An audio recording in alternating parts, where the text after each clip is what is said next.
Hoje com o pastor Joseph Prince. Bem, Deus me fez uma promessa. Enquanto eu estava viajando, recentemente, Deus falou, eu vou retornar do livro de Jó. Eu vou te retornar aos dias da tua mocidade. E eu creio que isso vai acontecer conosco. Ele vai nos levar de volta aos dias da nossa mocidade. De qualquer forma que você meditar neste verso, escute bem, é uma palavra de Deus. E Deus falou a Jó, porque eu tenho encontrado um mensageiro. Eu encontrei um remidor, é o que diz no hebraico. Eu encontrei um remidor, um resgate. Sua carne reverdecerá mais do que na mocidade e tornará os dias da sua juventude. É a palavra de Deus, vamos tomar posse. Amém? Glória a Deus. Outra coisa que a Bíblia nos fala é que com longura de dia satisfar-lo-ei. Está no Salmo 91 e está depois do Salmo 90. O Salmo 90 diz, e é um salmo de Moisés, o Salmo 90, fala sobre os filhos de Israel no deserto e fala bem assim, os dias do homem são de 70 anos. Alguns, pela sua robustez, chegam a 80. E muitos usam isso como critério e dizem, Deus nos prometeu só 70 ou 80 anos de vida. Mas você tem que entender que estão citando o Salmo 90, um salmo de Moisés, que fala dos filhos de Israel que estavam sob julgamento. E se você ler os versículos anteriores, quando ele diz 70 ou 80 anos de idade, você vai ver que diz, da ira de Deus, somos consumidos por tua ira. E depois, o furor. Neste versículo fala sobre a ira de Deus e o furor de Deus. Então não estamos no Salmo 90. Estamos no Salmo 91, com longura de dias. Fartá-lo-ei. Posso ouvir um amém? Glória a Deus. E é importante liberar a sua fé e crer em Deus, porque o fato é que a fé não faz acontecer, como falei recentemente. Vamos fazer uma revisão porque estamos continuando da semana passada, sobre o que falamos. A fé não faz que a existência do sol seja real, mesmo não sentindo o sol agora porque estamos neste prédio, o sol é real. Se você acreditar ou não acreditar, a sua crença ou descrença não faz isso real ou não real. Mas a sua fé é como uma janela que permite que a luz e o calor entrem. Posso ouvir um amém? Entenda isso sobre a fé. A fé é algo que vem de Deus e não da parte do homem. E isso é fé. Mas se você faz a fé algo que você tem que trabalhar nela, então a fé se torna uma parede, uma divisão entre você e Deus, ou você e aquilo que Deus tem para você. Sim, é pela graça, pela fé, mas até essa fé é um dom de Deus. E não temos que focar na janela. Amém? O nosso foco deve estar no fato de que o sol está brilhando. Amém? Glória a Deus. E a janela não cria o calor, não cria tampouco a luz. Permite que a luz e o calor entrem num cômodo. Amém? Então saiba, eu quero construir grandes janelas. Certo? Então não foque na fé e não faça isso uma divisão entre você e Deus. E lembre-se sempre disso quando você está pedindo um milagre, olhe para o Senhor. E como eu disse recentemente, o sangue salva. E não somente salva, mas o sangue cura. Mas quando você crê que o sangue cura, quando toma a Santa Ceia, e você crê que o sangue cura, Deus olha para você e diz, isso é fé, meu filho. Mas você não pode dizer, eu tenho fé no sangue. A minha parte é dizer, o sangue salva, o sangue cura. E Deus então pode dizer, isso é fé, meu filho. Qual é a minha parte? É crer que o sangue somente salva, que somente o sangue cura, amém? Então Deus pode dizer, isto é fé, meu filho. E nós falamos tanto sobre a fé que a fé se tornou até uma parede que nos separa do nosso milagre. O que aprendemos recentemente também é isso, que os primeiros 2 grupos que vão entrar no lago de fogo, no Apocalipse 21, são os medrosos e os descrentes. Muito antes dos traficantes de drogas, muito antes dos promíscuos, que no grego é pornós. Isso te mostra que é imoralidade sexual. Muito antes desses pecados, dos que vão para o lago de fogo, a Bíblia fala sobre os primeiros grupos de descrentes e medrosos. Eu estou revisando e vamos continuar, ok? E as pessoas não consideram isso pecado, medo e descrença. Mas esses são os dois grupos que vão na frente do resto. Até antes dos pornós que vão para o lago de fogo.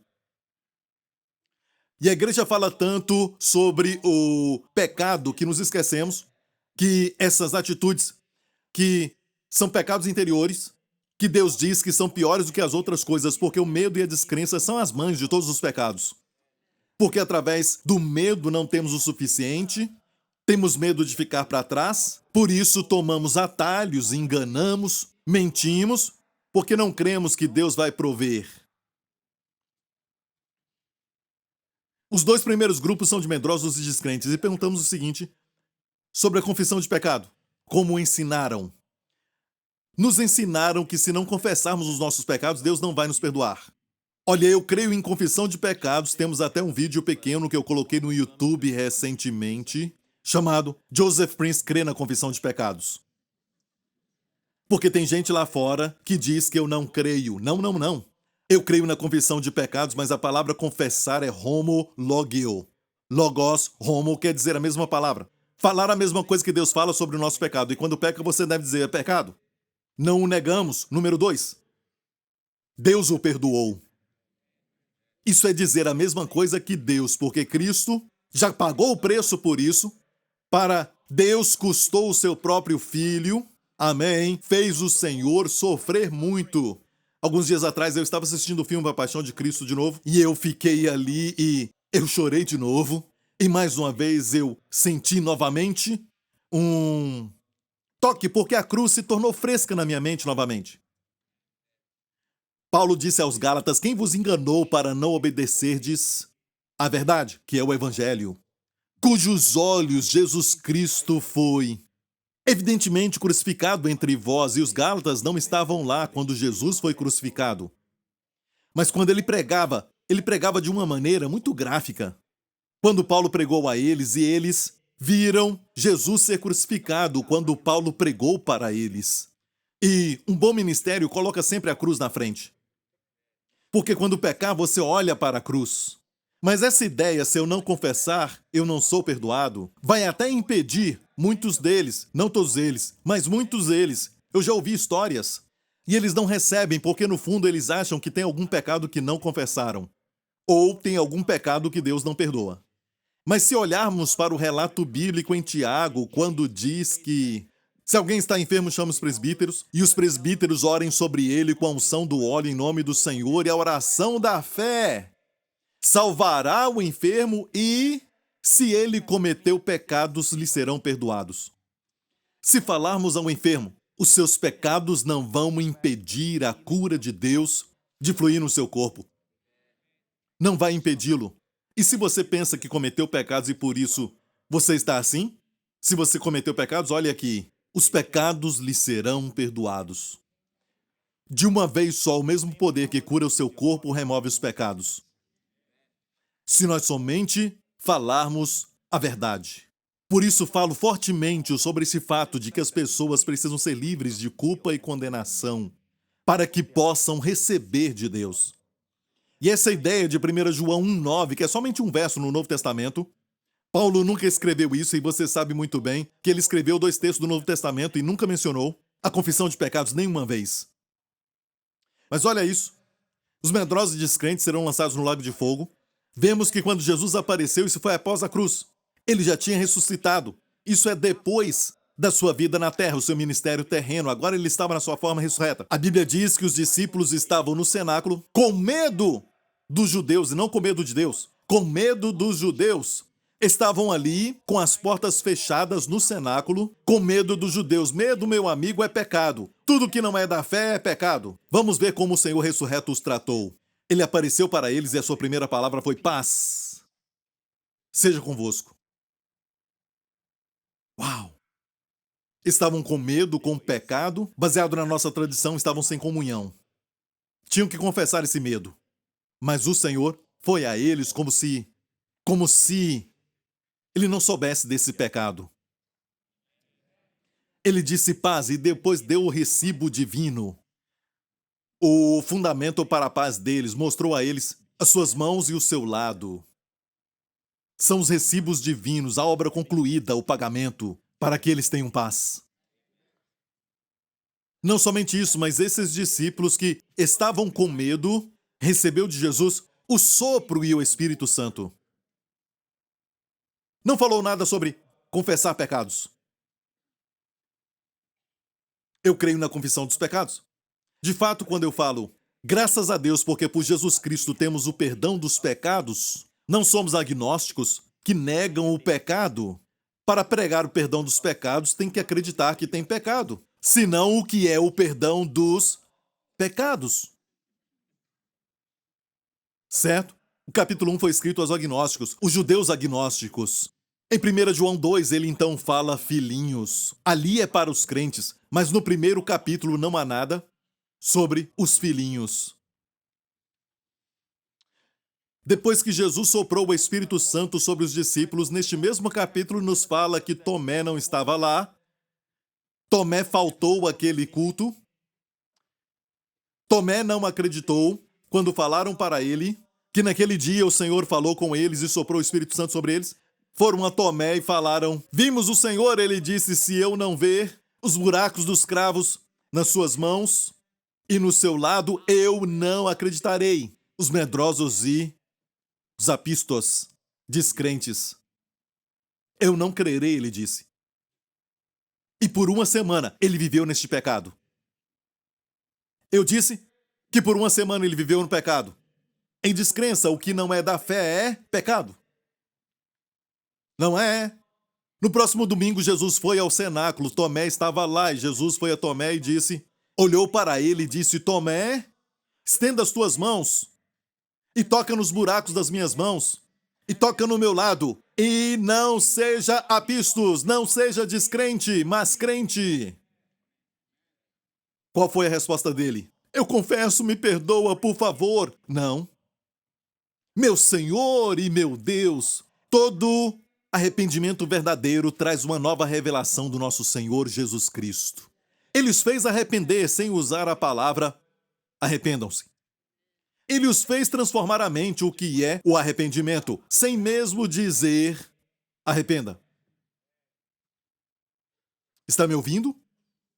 Então essa ideia que já ouvimos muitas vezes, se você não confessar os pecados, eles não serão perdoados, te coloca num ciclo que nunca termina de se perguntar se você confessou todos os pecados.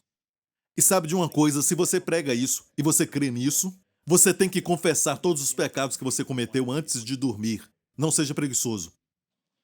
Dobre os seus joelhos do lado da sua cama, peça a Deus para te mostrar todos os pecados daquele dia. E você começa desde a hora que você acordou e confesse um por um.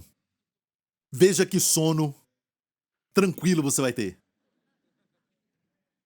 Até quem acredita nisso não confessa. Eu cria nisso e confessava os meus pecados como um louco. Quem me conheceu quando eu tinha 17 anos, sabiam que quando conversavam comigo, eu falava... Depois continuava a conversa. O que eu estava fazendo? Confessando os pecados, porque eu percebi que eu tinha exagerado. Mas você pode rir, mas exagerar é pecado. E eu tinha que confessar aquilo e eu... Certo? Se olhar 1 João, antes do verso 9, você vai ver o seguinte... No verso 8, se dissermos que não temos pecado, o pecado que herdamos, enganamos a nós mesmos e a verdade não está em nós. Se falarmos que não temos aquele pecado herdado, será que alguém aqui não acredita que tem esse pecado? O pecado na carne? Não! Por isso pregamos tanto sobre a graça. Agora, a outra parte, depois do verso 9, é o verso 10. Se dissermos que não pecamos, agora é o pecado cometido. Se falarmos que não fizemos nada errado, falamos que Deus é mentiroso e a sua palavra não está em nós. Está me ouvindo, igreja? Amém? Então, como você pode explicar em 1 João, capítulo 2, que ele escreveu logo depois de 1 João 1,9? Alguns versos depois de 1 João 1,9. É a primeira vez que menciona filhinhos. Eu já falei sobre isso e continuo repetindo. A epístola inteira não foi escrita aos agnósticos. Só o capítulo 1, e por isso começa dizendo que o que temos visto, os nossos olhos contemplaram, as nossas mãos tocaram. Lembra o que Jesus disse para Tomé? Toque em mim. Um espírito não tem carne e ossos. É o mesmo pensamento de João que escreveu isso aqui. João disse, o tocamos, até Tomé tocou nele. O sentimos, ele não era um fantasma? Porque os agnósticos dizem que Cristo não veio em carne. Ele veio em espírito. Não havia corpo. Eles dizem isso e negam que tem pecado. Então, 1 João foi escrito primeiramente para os agnósticos judeus. E escute bem, as cartas de Pedro e as cartas de João foram todas escritas aos judeus, primeiramente, porque a Bíblia diz em Gálatas que deram a Paulo a destra da comunhão para que Paulo fosse para os incircuncisos, gentios. Eles, Pedro, Tiago e João, aos circuncisos. Então, quando ler essas cartas, você tem que entender, era para os judeus. E se alguém falar, pastor, 1 João 1,9 é confessar os pecados, você admite que tem pecado, está no tempo presente. Eu vou então dizer, em Marcos capítulo 1, vamos ler isso, Marcos capítulo 1, sobre João Batista e toda a província da Judéia e os de Jerusalém, iam ter com ele, todos eram batizados por ele no Rio Jordão, confessando os seus pecados. Eram salvos? Eu não creio que eram. Ainda não tinham conhecido a Cristo. Os judeus que iam ter com João Batista iam ter com João para serem batizados, confessando os seus pecados. E olha isso, confessando está no tempo presente no grego. Quer dizer que eles estão ainda no Rio Jordão até os dias de hoje? Confessando seus pecados? Não, tempo presente também quer dizer que aquilo é característico. Tempo presente não quer dizer sempre que aquilo está acontecendo, certo? Mas uma ação contínua, mas quer dizer também que é algo característico, como o sangue de Jesus que nos limpa de todo pecado. Você diz, algo como sabão? Limpa. O sangue de Jesus limpa. Os dois no grego estariam no tempo presente. Mostra a característica. Você está entendendo? Então, queridos, o povo judeu confessa os pecados, até quando iam a Deus. Como 1 João 1,9, que é um verso de salvação, quando eles iam a Deus, era para então eles confessarem seus pecados.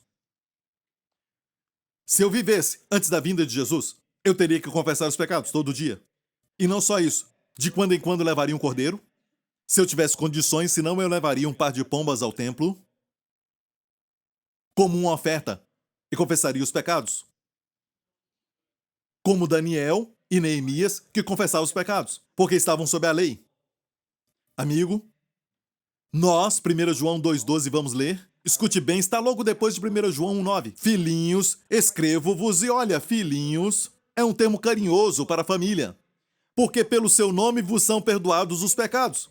E perdoados ali está no tempo perfeito, que não pode ser repetido porque os pecados do passado, presente e futuro. Ei, João, você não acha isso perigoso porque está escrevendo esta carta para pessoas e vai demorar alguns dias para sua carta chegar a eles? E como pode então dizer isso, falar o seguinte completamente para essas pessoas, sem nenhuma qualificação, dizer para essas pessoas que os seus pecados já foram perdoados, se eles somente crerem em Jesus? Talvez um deles acordou esta manhã e teve uma discussão, uma briga com o cônjuge. Talvez alguém sentiu alguma amargura e teve um problema no seu relacionamento com um irmão em Cristo. Ei, João, como você fala isso? Obviamente ele sabia algo que não sabemos. João tinha confiança. Se você é salvo, seus pecados foram perdoados. Olha, em 1 João 1,9, se isso, no mesmo livro, foi escrito 1 João 1,9 para o crente, e aqui sabemos que foi para o crente, é algo confuso. Estamos com um problema, porque 1 João fala que devemos confessar, então vamos ser perdoados. Mas eles dizem, bem, este aqui é um perdão que é judicial. 1 João 1,9, perdão da família. Leia! Você leu, filhinhos, escrevo-vos. Isso é judicial? É um termo familiar. Um termo de família. Isso aqui não é judicial. E 1 João 1,9, família. Os homens interpretaram assim. Aqui é perdão de família. Também. E se ensinar, judicialmente fomos perdoados, passado, presente e futuro, dos nossos pecados. Na experiência, precisamos do perdão do Pai para o dia a dia. No final, você não é perdoado. Tem algum pecado ainda. O diabo não é estúpido, ele virá a você e vai falar, sabe por que isso aconteceu? Pecado não confessado. Você tem que chegar a um lugar de fé robusta e saber que os seus pecados foram perdoados.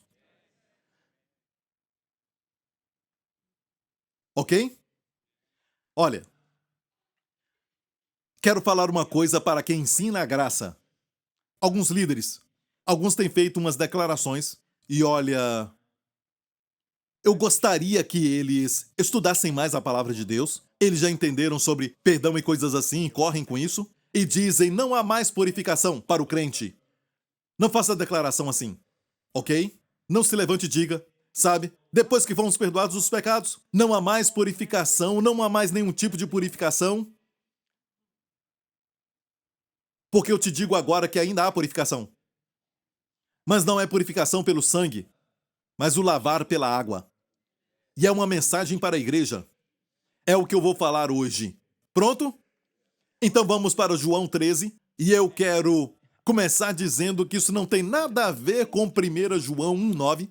E alguém pode dizer, olha, isso é outra purificação. Não. 1 João 1,9 te faz lembrar dos seus pecados. Como eu falei, é um verso para salvação. Eu devo confessar os meus pecados hoje, Joseph Prince. Você confessa os pecados? Sim. Mas eu falo assim, pai, eu fiz isso agora. Eu falo para o pai, posso até pedir desculpas, tudo bem? Quando você está na presença de alguém que te ama, você pode ser sincero. Mas eu não confesso para ser perdoado, eu estou confessando porque eu fui perdoado. Ok? Então entenda que eu não sou contra isso, ok? Lembre-se disso. Mas olha, ainda há uma purificação, mas uma purificação que não faz te lembrar do pecado. Eu tenho que falar isso antes de falar sobre o lavar da água. Hebreus 10 nos fala que todos os sacrifícios no dia da expiação, ou durante a Páscoa, ou durante os dias de festa, diz que todos os sacrifícios de cordeiros ali, milhares e milhares em mais de 1500 anos, oferecidos nos altares judeus, não podem fazer o que o sangue de Jesus fez. E o que o sangue de Jesus fez por nós? Leia. De outra maneira teriam deixado de se oferecer. Porque purificados uma vez os ministrantes, hapax no grego, que quer dizer uma vez para sempre. Purificados uma vez os ministrantes, nunca mais teriam consciência de pecado. Hoje dizem que o ensinamento que te faz não ter mais consciência de pecado é um ensinamento perigoso. Mas olha aqui na Bíblia, que foi inspirada por Deus, que é para nós uma fonte de vida, porque toda palavra é importante. Cada detalhe, cada pedaço da palavra de Deus. Para o Filho de Deus, que sabe que foi inspirado por Deus, ele toma posse disso e medita nisso. Porque ela tem vida, ela tem virtude. Porque aqui diz uma vez, hapax no grego, purificados uma vez, se esses sacrifícios de judeus tivessem funcionado, então purificados uma vez os ministrantes nunca mais teriam consciência de pecado. Nesses sacrifícios, porém, cada ano se faz comemoração dos pecados. Temos não mais teriam consciência de pecado versus comemoração dos pecados. Qual é o seu ministério? E esta é a razão por que eu prego dessa forma, igreja. Eu acredito nisso, que as pessoas devem ser livres da consciência do pecado. Não somente dizer, bem, o pecado não importa mais para Deus. Não. Livre porque entendemos que um sacrifício valeu para sempre.